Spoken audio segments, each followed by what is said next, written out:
Naitwa Leila Banji, ni balozi wa zimamoto na uokoaji Tanzania, lakini pia ni mkurugenzi idara ya usimamizi, uwajibikaji na mahusiano, Jumuiya ya Maridhiano na Amani Tanzania.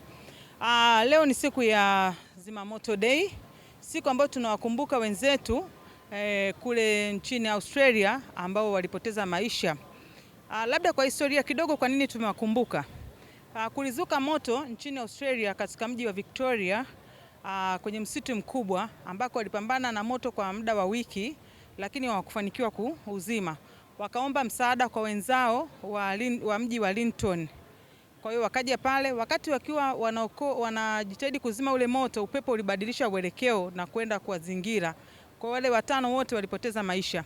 Kwa hiyo ile Chief and Fire Rescue akatangaza kuwe na siku ya maombolezo. Kwa leo ni siku tunawakumbuka mashujaa wenzetu ambao walipoteza maisha, lakini pia hapa nchini Tanzania kuna wenzetu wameungiliwa na majumba, wamepoteza maisha pia. Kwa hiyo ni siku nzuri ambayo tunawakumbuka.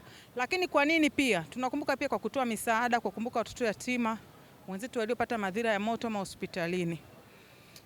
Leo anatarajia kuwa mkuu wa mkoa wa Dar es Salaam, Mheshimiwa Albert Chalamila, akiambatana na mgeni maalum ambaye ni Profesa Sheikh Alhadi Musa Salum, mwenyekiti wa Jumuiya ya Maridhiano na Amani Tanzania, ambaye ni mgeni maalum.